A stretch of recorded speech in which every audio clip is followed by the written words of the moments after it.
Estamos sendo gravados.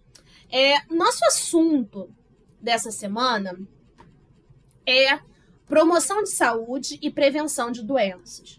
Vocês já devem ter visto no vídeo que foi postado pela coordenação, que é, na verdade, um vídeo que ele foi feito no início de 2020, né? Foi logo acho que foi uma das primeiras semanas da pandemia.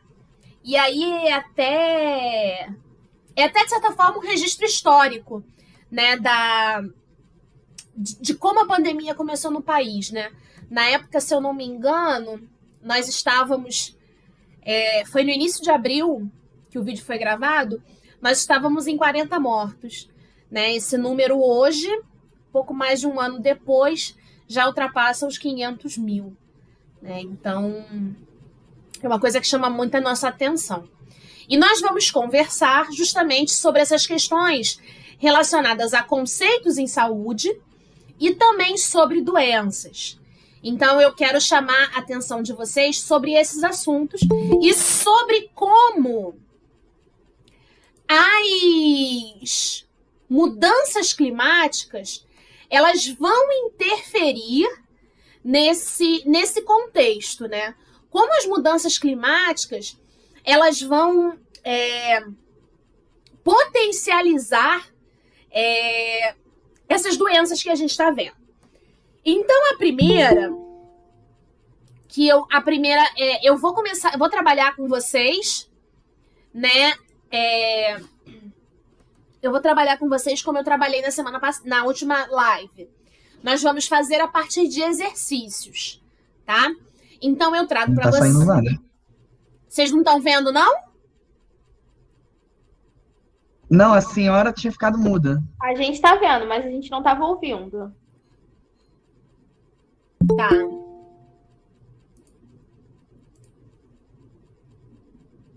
Tudo bem. Agora vocês estão me ouvindo tranquilo?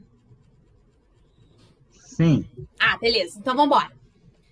A primeira questão é fresquinha, do vestibular de 2021 da Unicamp. E vai começar a conversar sobre o assunto do momento, né? É muito difícil em biologia a gente não falar sobre isso, que é o coronavírus, né? Que é a pandemia da Covid-19. Em 11 de março de 2020, a Organização Mundial da Saúde declarou a pandemia da Covid-19, uma doença causada pela infecção pelo novo coronavírus. Então, algumas coisas que vocês precisam saber. Primeiro, o nome da doença é Covid, tá? Covid, na verdade, é uma sigla formada a partir de coronavírus, doença, né? Porque o nome é em inglês, o nome está em inglês. Então, é Coronavirus Disease. Doença causada pelo coronavírus 19, porque a pandemia começou nos últimos dias do ano de 2019, né? Na época não era pandemia, era só uma epidemia. Uma doença causada pela infecção pelo novo coronavírus, SARS-CoV-2. SARS é uma sigla que significa Síndrome Respiratória Aguda Grave, né? Síndrome Respiratória Aguda Severa. Essa doença já é causada há bastante tempo por um tipo de coronavírus, né? Na verdade, alguns tipos. A gente tem a SARS, a gente tem a MERS, que é a do Oriente Médio, tá? Que é a Síndrome Respiratória do Oriente Médio. A gente já tem alguns casos. O coronavírus ele já é um velho conhecido dos humanos há um tempinho, causando essas doenças graves. Beleza? 2, porque é o segundo tipo de vírus que infecta humanos nessa família. Todo mundo já deve saber esse momento, né? Que coronavírus é porque o vírus tem umas proteínas que ficam pro lado de fora da estrutura viral, que se parecem com uma coroa. E corona, em latim, é coroa. Coronavírus seria o vírus com a coroa. No mundo, até 22 de janeiro de 2021, mais de 97 milhões de casos foram confirmados em 192 países e regiões, contabilizando mais de 2 milhões de mortes. Então, uma coisa que a gente tem que prestar atenção também, e isso pode soar até um pouco ruim, então eu vou pedir que vocês tenham um pouco de paciência, é que a mortalidade por esse coronavírus, ela não é uma mortalidade tão alta assim, né?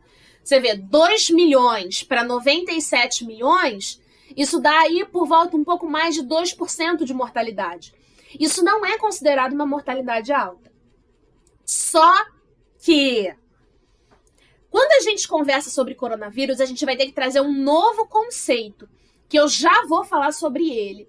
E aí a gente vai pensar, vai conseguir entender um pouquinho mais, né, sobre como estão distribuídos esses 2 milhões de mortos, tá? A fonte é uma notícia, né, é uma notícia da internet, através do site da Organização Mundial da Saúde, que foi acessado em janeiro de 2021. Então, a primeira pergunta da questão é: defina pandemia. O que é pandemia, gente? Uma epidemia no mundo inteiro? Exatamente. Primeiro de tudo, então, já que é uma epidemia, então a gente puxa o conceito. O que é epidemia? Infecção quando uma generalizada doença da se população. alastra. Não, essa primeira pessoa que me respondeu que é infecção generalizada, não. Segunda pessoa. É quando uma doença se acaba, não sei se alastrando, algo assim, não sei. A tua resposta, ela tá certa. Eu só vou dar uma polidinha, tá?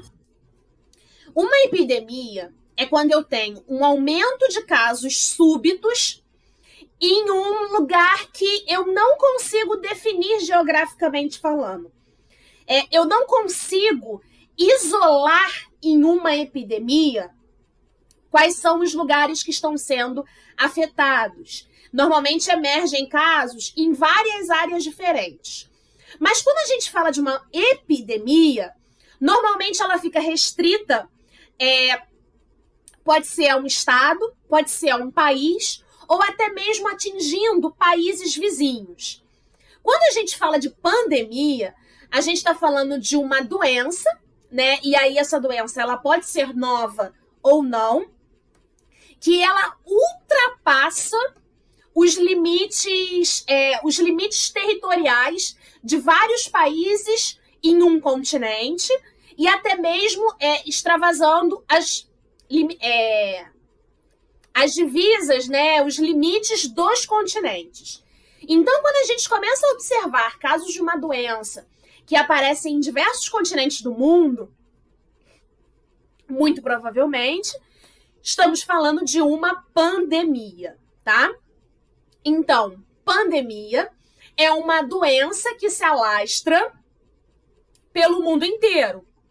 Então, por exemplo, pelo mundo inteiro, por vários continentes. O que é importante a gente entender é o seguinte: a pandemia, o conceito de pandemia, ele está muito associado ao conceito de continente, tá? E de globo terrestre de um modo geral. Beleza? Tudo certo. Certo. Tranquilo. Então, puxamos o conceito de pandemia, puxamos o conceito de epidemia, e agora a gente vai falar sobre o conceito de endemia. Alguém já ouviu falar em endemia? Não. Eu não. Endemia. Já, mas eu não lembro agora qual conceito. Tudo bem, vamos lá, a gente vai aprender junto. Endemia é quando eu tenho uma determinada doença que ela apresenta um número constante de casos ao longo do ano. Eu também não sou boa, não. Oi?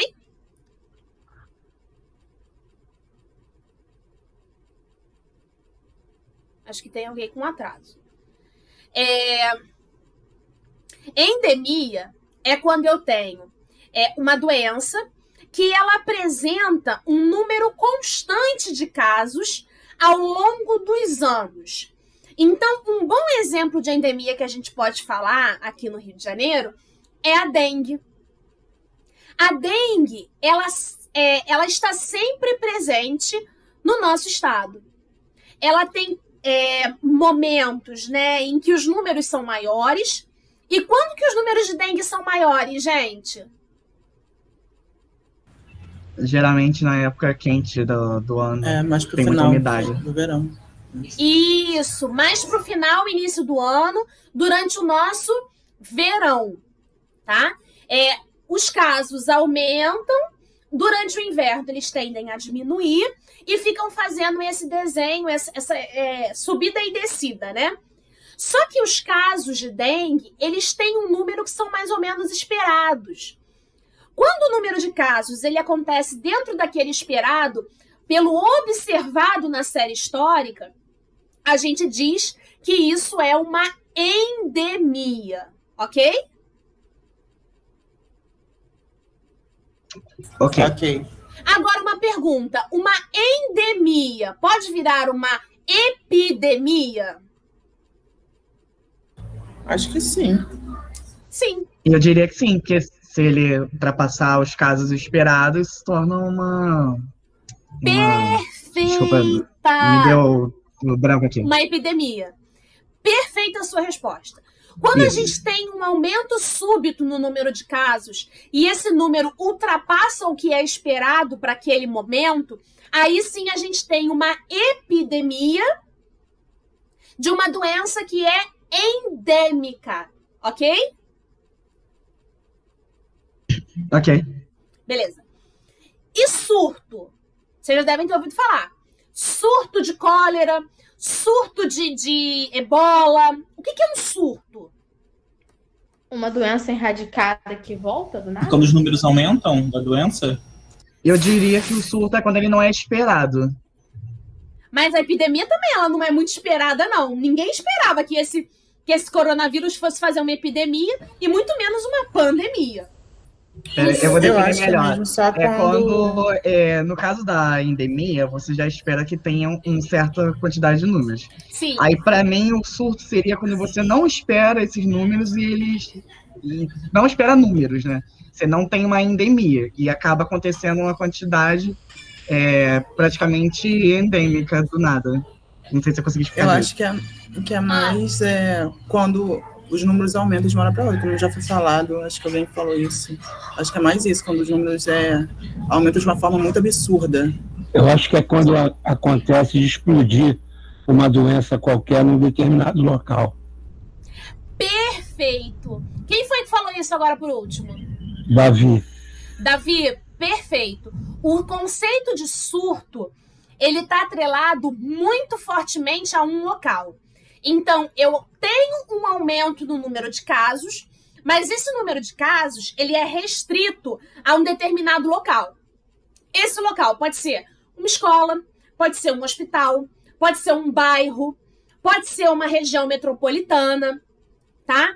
Eu consigo separar claramente a região geográfica onde aqueles casos estão crescendo. Então, um surto, ele é facilmente identificável a uma porção, né, a uma área geográfica. Normalmente, os surtos, eles tendem a fazer números menores do que a epidemia, né? Porque como a epidemia ela é mais desconcentrada, geograficamente falando, ela costuma fazer números maiores. Então, quando a gente vê surto em geral, dificilmente surto passa de 100, 200. Aí ele já pode talvez transformar numa epidemia, tá? É só para vocês terem essa ideia. A diferença principal entre surto e epidemia, os dois são aumentos súbitos de casos. Mas o surto, ele é isolado geograficamente em um determinado lugar. Tranquilo? Tranquilo. Teve até um caso já não tão recente, né, aqui no Brasil de alguns anos, eu não lembro exatamente qual era a doença, mas tinha até que tomar vacina para ir até uma certa região do Brasil, era uma doença que Febre vinha dos amarela. macacos, a febre amarela, Febre né? amarela. Febre amarela costuma fazer isso. Quando a gente tem aqueles casinhos esporádicos que aparecem em um determinado lugar, aí sim a gente tem um surto. Não sei se vocês lembram, mas há mais ou menos uns 2 anos atrás, apareceu um surto de malária na região serrana, na área de Friburgo, mais ou menos. Foram poucos casos. Se eu não me engano, acho que foram 10, 15 casos que foram detectados. Então, assim, é um número pequeno. Normalmente, como é um número pequeno, as pessoas o público em geral tende a não prestar muita atenção. Mas surtos são importantes porque, dependendo, eles podem se transformar em pandemia. Em epidemia. Tá? A febre amarela também fez muitos surtos em algum lugar. Em alguns estados, se eu não me engano, acho que até chegou a gerar uma epidemia, mas ela foi controlada. Graças à vacinação em massa da população, não se transformou em uma epidemia no país. Beleza? Tranquilo? Tranquilo. Tranquilo. Letra B. Vários laboratórios estão envolvidos no desenvolvimento de vacinas para a Covid-19, com a utilização de diferentes estratégias. Explique como ocorre a imunização ativa pela vacinação no indivíduo. Como é que acontece o processo de imunização feito pela vacinação? Eles inserem o vírus desativado Pra quê? para combater o vírus, no caso. Eles inoculam o vírus desativado ou modificado geneticamente, no caso do RNA, né? E para que o organismo consiga gerar os anticorpos necessários para fazer aquele combate. E aí, Perfeito. A partir do momento que você acorda teu sistema imunológico, vamos dizer assim, você fica mais protegido daquele vírus, daquele invasor, né? Exatamente. Na verdade, uma vacina ela não é feita só com vírus. Ela é feita com diferentes agentes causadores de doenças, que eu vou chamar de agente etiológico. Agente etiológico é aquele que causa uma doença. Ficou mudo de novo. Ficou mudo de novo? Olha, pra mim não ficou mudo, não. Eu estou ouvindo perfeito. Então pode ser questão de internet. Gente, eu não tô ouvindo nada, socorro. Pra quem tá mudo, depois pode consultar o vídeo. Eu tô gravando. Tô gravando, né? Eu tô gravando. Vou colocar lá no canal do YouTube e aí depois vocês assistam. Não tem problema nenhum, não. Beleza. Uma vacinação, como o próprio nome já diz, né? Como a própria questão, já diz, é uma forma de imunização ativa. Uma forma de imunização ativa significa que o nosso corpo, ele é estimulado a produzir defesas contra aquele agente etiológico, que é o causador daquela doença. Então, é muito comum em desenho do Pica-Pau. Quando o Pica-Pau tá no faroeste, tem sempre aquele cartazinho do faroeste. Procura-se. Aí tem a foto do Pica-Pau. Aí o Pica-Pau se disfarça pra ninguém perceber que é ele. Isso é bem comum nos desenhos do Pica-Pau. Uma vacina, ela funciona de mais ou menos numa analogia, né? Como se fosse aquele cartaz de procura-se. Eu entrego para o meu organismo o agente etiológico incapaz de causar doença. Todo agente que é inoculado, que é injetado através de uma vacina, ele é incapaz de causar doença. Por que ele é incapaz de causar doença?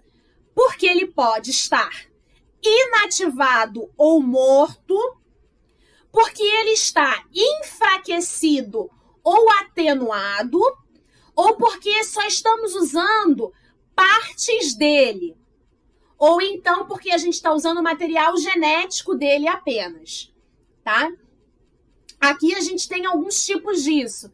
Por exemplo, a vacina AstraZeneca do Covid, né? A AstraZeneca e a Pfizer, elas vão usar o material genético do vírus, né? Eles vão usar o RNA viral para induzir uma resposta protetora. Já a Coronavac, ela vai usar o vírus inteiro morto, quer dizer, inativado, porque vírus não morre, vírus não está vivo, então ele não pode morrer. O vírus inteiro atenuado. A partir desse encontro inicial, o corpo vai montar uma resposta com a produção de células de memória e de anticorpos. Quando a gente encontra uma segunda vez com esse agente, né? E aí o agente de verdade, digamos assim, né? De verdade entre aspas, o nosso corpo produziu uma proteção. É a mesma coisa. Quantas vezes é comum uma pessoa pegar catapora? Uma vez só. Por quê? Porque ela se imuniza.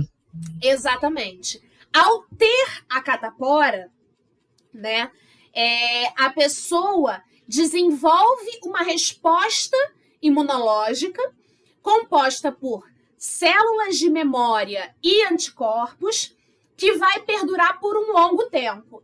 Ah, professora, mas quanto tempo é esse longo tempo? Pode ser meses, pode ser anos, pode ser para o resto da vida. Tranquilo? Por exemplo, a vacina antitetânica, ela induz uma proteção que dura 10 anos. Por isso que a gente precisa tomar a vacina antitetânica a cada 10 anos. A gente começa com a primeira dose de reforço aos 15 anos, depois 25, 35, 45, 55, a não ser em casos especiais. Por exemplo, gestantes precisam tomar antitetânica novamente. Então, por quê? Porque a proteção dada por essa vacina, ela perdura por 10 anos. Depois a gente precisa de um novo reforço. É como se a gente fosse se esquecendo daquilo e precisa ser lembrado novamente. Então, a intenção de uma vacina é injetar, inocular um agente etiológico de uma doença incapaz de causar a doença, para induzir uma resposta com células de memória e anticorpos na tentativa de imunizar, ou seja, de impedir que aquela doença aconteça, ou para que, se aquela doença aconteça, ela aconteça de uma forma mais leve, evitando as complicações graves daquela doença. Tranquilo? Tudo certo. Ok. Essa aqui de Pelotas eu vou pular, porque tá falando de vacina, a gente já conversou sobre vacina. Ah, e essa aqui é boa. Deixa eu diminuir um pouquinho o zoom. Para quem tá no celular, tá muito ruim nesse zoom?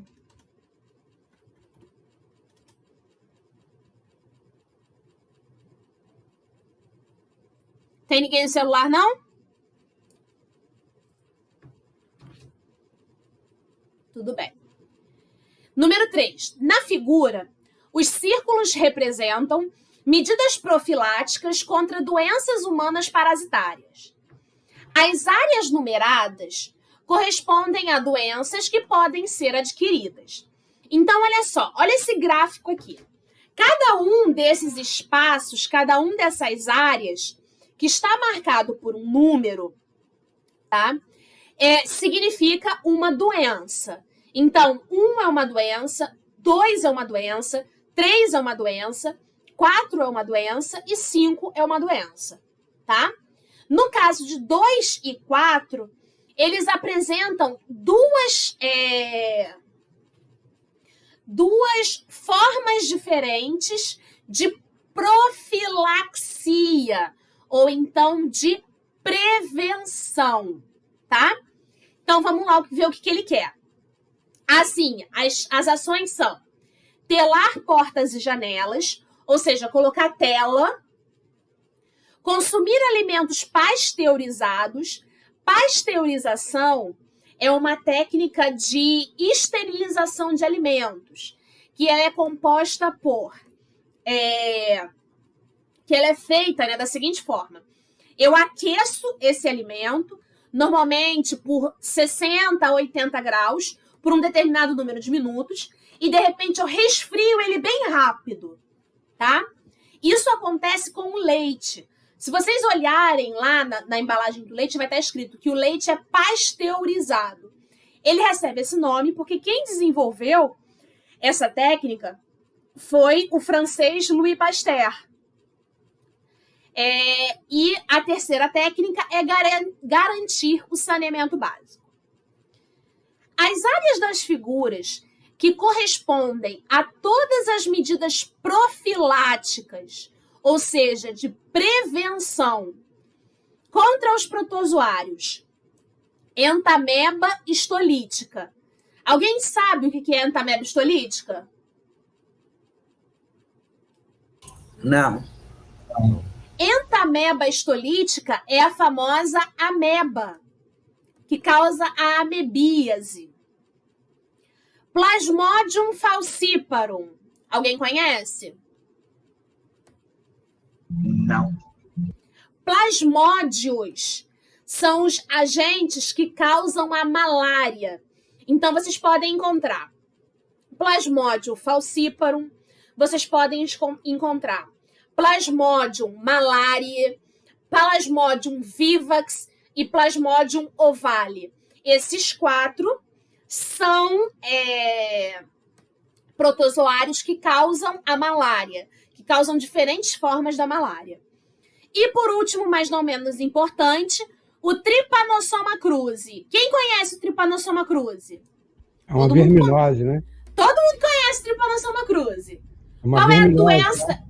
É uma parasitose, não é uma verminose, não. Ah, tá. Na verdade, é uma protozoose, porque verme, embora o termo verme, ele não tenha características taxonômicas, né? Ele não tenha valor científico. Vermes são usados normalmente para doenças para organismos que são do filo dos plateumintos e dos nemateumintos, que são animais, tá? Então, lombriga, solitária, amarelão, esquistossomose, essas são verminoses. Isso, teníase, essas são verminoses, tá? Ok. A tripanossomíase americana, conhecida também como... essa daí é pergunta do Luciano Huck, gente, fala sério. Tripanossomíase americana é o outro nome da... Trypanosoma cruzi? Não, Trypanosoma cruzi é o agente etiológico. Trypanossomiase americana é o nome da doença. Gripe espanhola? Não. Letra A, vamos lá. Vamos encarnar o Luciano Huck aqui. Letra A, solitária. Letra B, doença de Chagas. Letra C. Doença de Chagas. Nem esperou, poxa! Eu queria lembrar, eu estava querendo lembrar. Eu confundi, porque primeiro eu achei que o Trypanosoma, eu falei, pô, isso é uma verminose. Quando você explicou, eu falei, não, cara, isso é o nome de uma doença. Eu estava tentando lembrar o nome da doença que eu estava lembrando, falou. Aí eu matei. É doença de Chagas. Que, aliás, tem uma história... Assim, é o besouro, né? O barbeiro, né? Isso, perfeito. E aí, eu vou pedir licença porque eu acho a história da descoberta da doença de Chagas fantástica. não a doença de Chagas em si, né? Quer dizer, do ponto de vista biológico da coisa, é fantástico. Do ponto de vista social e humano da coisa, não é tão legal, não. Mas Carlos Chagas foi um pesquisador brasileiro, inclusive muito famoso, né? Talvez tenha sido o nosso candidato até o momento mais forte ao Prêmio Nobel, tá? Porque ele era mineiro do interior de Minas. E voltando para a cidade dele, ele percebeu que tinha uma doença que estava acontecendo ali, isso lá nos anos 20, 30, que estava estranha, tinha alguma coisa que não era bem conhecida ali. Então, Carlos Chagas viajou, né, para essa cidade e começou a estudar. Então, Carlos Chagas conseguiu uma proeza. Por quê? Ele descreveu a doença que recebeu o nome dele, doença de Chagas. Ele descreveu o vetor da doença, que é aquele que transmite a doença, e ele descreveu também a forma de transmissão da doença. Isso nunca foi feito na história. Até Carlos Chagas, né? E depois de Carlos Chagas. Normalmente, primeiro existe o reconhecimento de uma doença, para depois se entender o que causa essa doença. E Carlos Chagas conseguiu fazer as três coisas. Ele descobriu que quem causava era um protozoário do gênero Trypanosoma, e ele deu o nome de Trypanosoma cruzi. Cruzi em homenagem ao mestre de Carlos Chagas, Oswaldo Cruz. Ele era funcionário, né, da Fiocruz. Na época, eu acho que nem era Instituto Oswaldo Cruz ainda, né? Não era a Fundação Oswaldo Cruz ainda. Mas ele deu o nome em homenagem a Oswaldo Cruz. Então, sempre que vocês lerem Trypanosoma cruzi, cruzi vem de quê? Oswaldo Cruz. Oswaldo Cruz. Oswaldo Cruz era o professor de quem? Carlos Chagas. Carlos Chagas. Então, a doença é? A doença de Chagas. Doença de Chagas. Tranquilo? Ok. Certo. Então aí, olha só, presta atenção que essa questão, ela traz um novo conceito pra gente, que é o conceito de vetor. Vetor é aquele organismo que transmite uma doença. Presta muita atenção, porque o vetor não é o agente etiológico da doença. O vetor não é aquele que causa a doença. O vetor é aquele que transmite a doença. Então, quando a gente volta a falar sobre a doença de Chagas, a gente vê que o agente etiológico, aquele que causa a doença, é o Trypanosoma cruzi, e aquele que transmite a doença é o percevejo ou besouro, as pessoas chamam das duas formas, né? Barbeiro, ok? Ok, é que nem a dengue, né? A dengue, o mosquito, ele transmite como um vetor, mas ele não é o que causa, né? Perfeito. A dengue é um outro exemplo de uma doença com vetor, né? Dengue, zika, chikungunya, febre amarela. Ela é uma doença causada por um vírus, são doenças, né? Causadas por vírus, vírus da dengue, vírus da febre amarela, vírus da zika, vírus da chikungunya, que é transmitida por um mosquito, né? Na verdade, por um gênero de mosquitos. Os mosquitos do gênero Aedes. Beleza? Thaís, Oi. Thaís. Então, é correto afirmar, então, que vetor é igual ao hospedeiro? É correto isso? Quase. Por quê? Qual é a diferença? O vetor, ele é um dos hospedeiros. Porque quando a gente fala de hospedeiros, existem dois tipos de hospedeiro. O hospedeiro definitivo e o hospedeiro intermediário. A diferença é o tipo de reprodução que o agente vai fazer nesses vetores, né? Perdão, desculpa, nesses hospedeiros, tá? O vetor, normalmente, ele é um tipo de hospedeiro, sim, do agente. não é exatamente sinônimo. Porque, por exemplo, no caso da dengue, tá? O mosquito é um hospedeiro, mas a gente também. É que o mosquito ele transmite, mas a gente não pode transmitir como hospedeiro, né? A gente não transmite de pessoa para pessoa, mas a gente transmite pro mosquito. Já é diferente da Covid, né? Que a gente recebe e transmite. Pessoa a gente pessoa. é um vetor, né? Ou seja, caraca, perfeito. A Covid é uma doença que não tem vetor. Sacaram? Sim. Ela é transmitida de pessoa para pessoa. Não existe no sentido epidemiológico da palavra, a Covid não tem vetor. Beleza? Entendi. Beleza. Que é um organismo, né, que leva a doença de uma pessoa para outra. No caso, por exemplo, eu estou com dengue. Aí vem uma pobre mosquita, me pica. Quando ela me pica e eu estou com dengue, ela adquire o vírus da dengue. E aí ela sai voando para picar uma outra pessoa e assim transmitir o vírus da dengue. Sacaram? Uhum.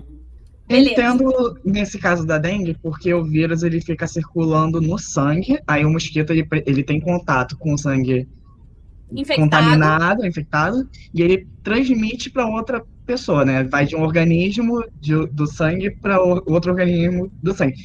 Mas aí, no caso, e se for uma transfusão de sangue, também passa? Sim. Sim. Ok, era só isso, né? Tá?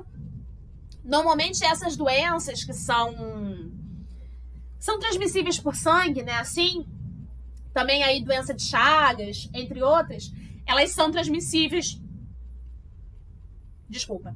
Elas são transmissíveis por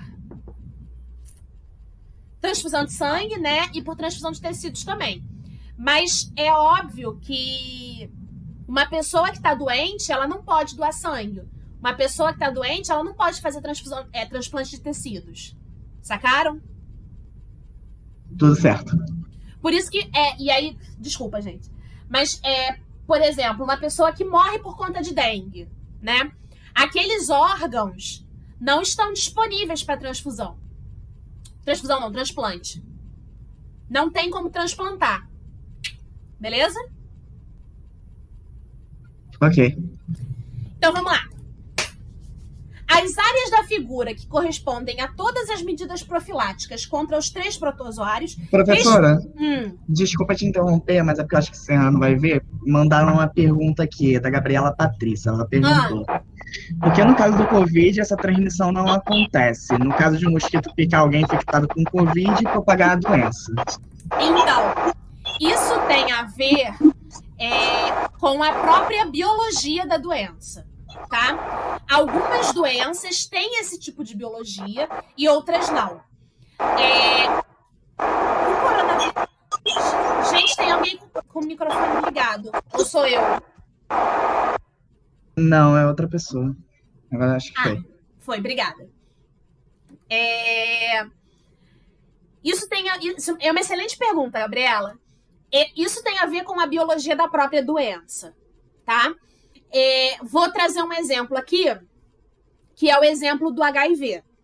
O HIV é uma doença que é transmitida de pessoa para pessoa através de fluidos contaminados, principalmente sangue, né? Eu posso ter uma mutação no vírus que faça com que essa infecção ela passe a ser transmitida por mosquito. É óbvio que isso não é um salto fácil. Isso não é evolutivamente fácil, digamos assim, tá? Tanto que ela não fez até hoje.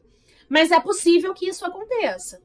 Da mesma forma, o coronavírus ele surgiu como uma zoonose, uma doença que é transmitida através de animais. E ela fica constantemente sendo transmitida para aquelas pessoas que lidam próximo com aqueles animais, tá?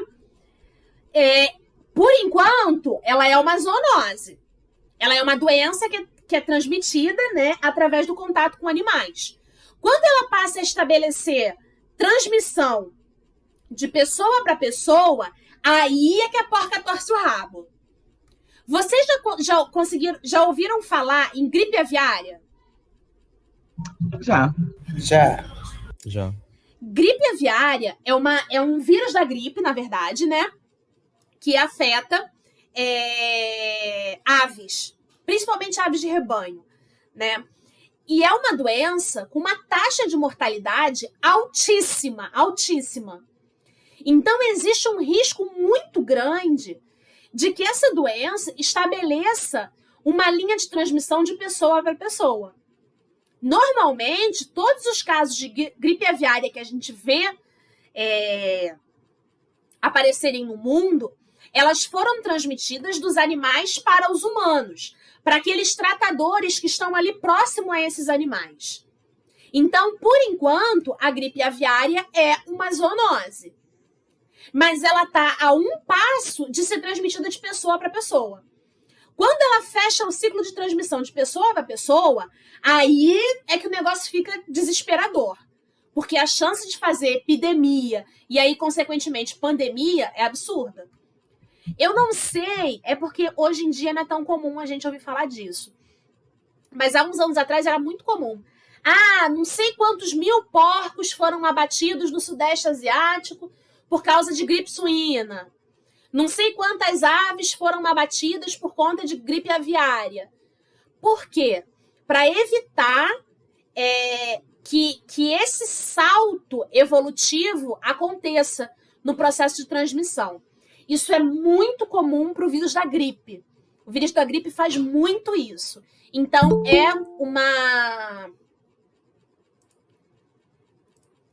é uma preocupação constante das autoridades de saúde, tá? Professora, Oi. só para colocar uma adenda aqui, até para ver se está correto mesmo, né? Eu só não vou falar uma bobagem. Mas isso acontecia muito com a varíola, né? Porque a varíola, ela vinha das vacas. As pessoas que tratavam das vacas se contaminavam e passavam entre si também, né? Você está confundindo? Não, você está confundindo com a história da vacinação. Na verdade, né, a palavra vacina deriva de vaca. Porque o cara que descobriu a vacina, que se chamava Edward Jenner, ele percebeu que as mulheres, né, principalmente as ordenhadeiras, que se contaminavam com a varíola bovina, elas não adquiriam a varíola humana. Ou adquiriam de forma mais leve. Então, o que o Edward Jenner fez? Ele pegou, drenou uma pústula, porque a varíola, ela faz mais bolhas. A varíola é tipo uma catapora, só que muito pior. Antes de surgir a casquinha da catapora e da varíola, tem uma bolinha.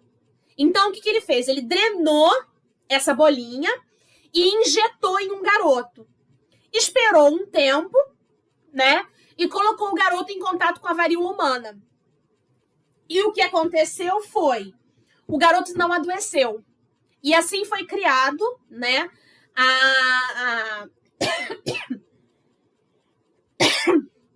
E assim foi criada a vacina. Beleza? Mas sim, eu tava confundindo mesmo. É porque eu lembro de ter visto um vídeo que falava sobre essa origem, só que já tem um tempo, então o assunto me fez confundir também. Mas assim, não é impossível que a gente tenha casos esporádicos de transmissão de varíola bovina pessoa a pessoa. Não é. Mas isso não serve pra gente considerar como se fosse uma transmissão em si. Beleza? Ok. Então, vamos lá. Amebíase, malária e doença de Chagas. Como é que a doença de Chagas é transmitida? A gente já conversou sobre isso. Pelo besouro. Pelo besouro. Barbeiro. Pelo barbeiro. Então, qual seria uma medida profilática adequada para a gente impedir a transmissão da doença de Chagas? Qual dessas três aí? Telar portas e janelas. Eu não estou conseguindo ler, mas telar portas e janelas, né? Isso, telar portas e janelas. Só que tem uma outra, na verdade essa questão ela tem uma mini pegadinha. Porque antigamente não era considerado como forma de transmissão efetiva a transmissão através de alimentos. Só que com a popularização de alimentos como açaí, hoje o consumo de açaí cru in natura é considerado como uma forma de transmissão de doença de Chagas. Então, na verdade, para a doença de Chagas, a gente tem essas duas medidas. Então, o Trypanosoma cruzi é o número 2. Beleza? Beleza. É o causador da doença número 2. Já consigo eliminar alguma coisa? Pô, eu acho a resposta. Agora que a gente está conseguindo ver as respostas. A gente já acha a resposta. Que chato.